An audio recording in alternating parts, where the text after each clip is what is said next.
¿Sabes cuál es la importancia de saber tu tipo de sangre? En esta ocasión te vamos a explicar cómo saberlo y cuál es su importancia. La mayor parte de las personas solamente tenemos estos tipos de sangre. Puede ser A o puede ser B. Puede ser la combinación de A y B o puede ser el tipo 0 o el tipo O. Y de estos 3 o 4 que estábamos platicando, pueden ser positivos o pueden ser negativos. Entonces acompáñame a ver cómo podemos diferenciar estos tipos de sangre. Lo vamos a hacer muy explicativo, muy didáctico para que te quede muy claro.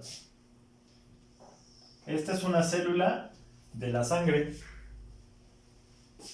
En la superficie, en la membranita que tenemos por fuera, hay algo que se llama antígeno, que eso es lo que le da el nombre al tipo de sangre. Para que sea muy fácil de entender, vamos a dibujar el antígeno. Obviamente en la naturaleza esa no es su forma, pero para que sea muy entendible le vamos a poner la letra A o el antígeno B. Entonces, si nosotros hacemos el estudio de laboratorio y encontramos que esta célula de la sangre tiene el antígeno A, muy fácilmente podemos decir que es un tipo de sangre A. Si por el contrario vemos que tiene el antígeno tipo B, obviamente es tipo B. Si vemos que tiene la combinación de los dos, por sentido común sabemos que es un tipo de sangre AB. Si no tuviera ninguno, como es el caso de la mayoría de las personas, decimos que tiene un tipo de sangre O. Fácilmente, entonces hacemos un resumen. Si tiene el antígeno A, es tipo A. Tiene el antígeno B, es tipo B. Tiene la combinación de ambos, es AB. No tiene ninguno, es el tipo O también le dicen 0. ¿De acuerdo?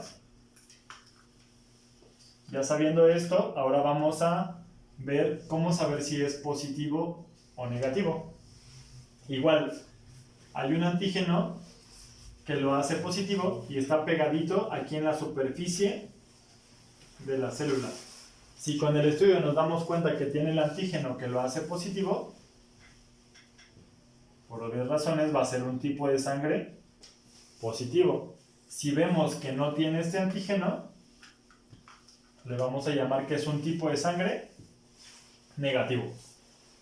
Así de simple y fácil podemos saber a qué se refiere con el tipo de sangre. Entonces, la mayor parte de las personas tenemos un tipo de sangre O positivo. Quiere decir que el antígeno que forma la letra, no hay ninguno aquí, pero sí tiene el antígeno que nos provoca que sea positivo.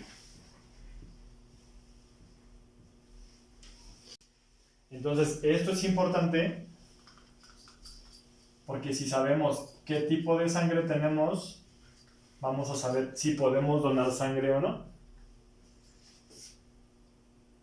Las personas que tienen un tipo de sangre O, que no tienen ningún antígeno aquí alrededor, sin problema le pueden donar sangre a una persona que tenga el tipo A o el tipo B. Porque si yo le mando algo que no tiene absolutamente nada en su superficie, se lo mando a alguien que sí tiene esto, pues realmente no importa. El problema sería que yo le pase a alguien que tenga el antígeno A, se lo pase a este, porque sí podría ser una reacción, ya que este no conoce ninguno de estos dos, ni el A ni el B, y lo podría tomar en cuenta como si fuera un bicho, como un microorganismo, y podría haber una reacción y hasta la muerte podría haber. Entonces, súper fácil que entendamos que si aquí no tiene nada en la superficie, sin problema se lo podemos pasar a un tipo A, un tipo B o la combinación de estos.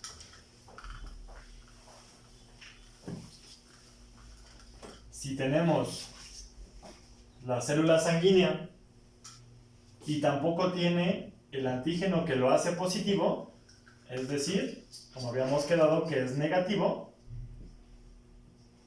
no importa si se lo paso a otro que sea positivo o negativo, ya que el hecho de que se haga positivo quiere decir que tiene aquí el antígeno. Si es negativo, quiere decir que no tiene absolutamente nada. Entonces, prácticamente, las personas que tienen tipo de sangre O negativo son los donadores universales. Le pueden pasar sangre a quien quieran. Nada más hay que tener cuidado, no le podemos pasar a ellos ningún tipo de sangre que no sea O negativo. Por eso, cuando hay algún accidente con este tipo de personas, andamos pidiendo donadores, pero que sean de este mismo tipo de sangre, porque es complicado pasarle un tipo de sangre que no sea el que tienen ellos. Entonces, el receptor universal, que quiere decir que el que puede recibir sangre de cualquier persona, es el que tiene su antígeno A combinado con el antígeno B, porque le podríamos pasar sangre del tipo A, le podríamos pasar sangre del tipo B, y sin ningún problema lo puede recibir. Nada más que debe de ser positivo, ya que le podremos pasar un negativo, que sea la combinación de estos dos. Ahí B negativo se lo podemos pasar sin ningún problema. Y ahí B positivo también se lo podemos pasar sin ningún problema. Entonces, con esto creo que es muy fácil que entiendan el tipo de sangre y quién es el donador universal y quién es el receptor universal. Saludos.